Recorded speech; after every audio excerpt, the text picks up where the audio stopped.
As marijuana legalization supporters rejoice, marijuana still remains illegal under federal law, of course, and the White House is weighing the response of federal law enforcement on that front. Steve Fox is Director of State Campaigns and Government Relations for the Marijuana Policy Project.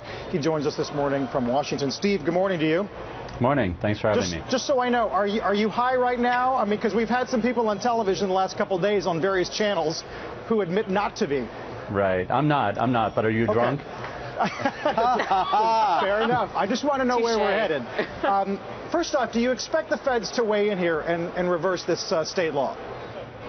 Well, we saw in the New York Times there was an important article talking about the federal response, and it's kind of troubling, in fact. They were apparently they're considering ways of getting involved, and it seemed like they were only focusing on the negative and not the positive. We have a situation where 3 million people in Colorado and Washington have voted to end marijuana prohibition and have marijuana sold by regulated businesses instead of drug cartels. And it seems like the federal government is listening to some people with more authoritarian tendencies like the DEA and the drug czar instead of the people of the United States and Washington and Colorado. Yeah, you've got 125,000 members. You've been at this since '95. How much of a victory does this mark for you guys?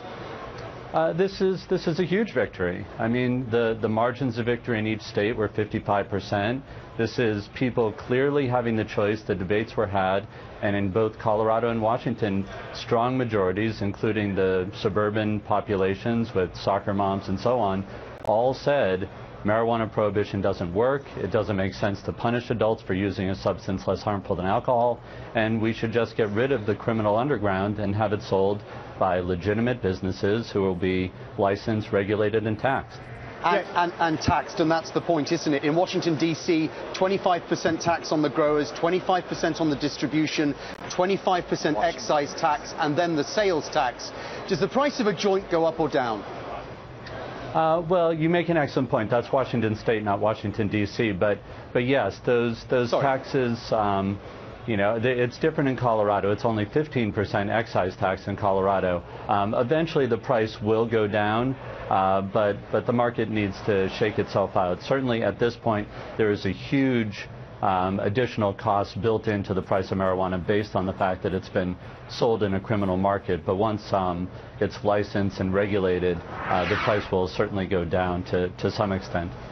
How confident are you? I mean, you talk about setting up a regulated, functioning market for weed as if you just snap your fingers. How do you make sure this stays out of the hands of those who are under 21? Well, we've seen in Colorado already a fully regulated market that is serving 100,000 medical marijuana patients. And there have been no reports of any marijuana being diverted from those stores to teens. And moreover, while the use of marijuana among teens has gone up 11% nationally, it's actually gone down over the past 2 years 11% in Colorado. So what we see is a regulated market actually can keep marijuana out of the hands of teens, and we hope the federal government and President Obama don't stand in the way of progress. We'll see what time brings. Steve, thanks so much for your time. Steve Fox, the Marijuana Policy Project in Washington.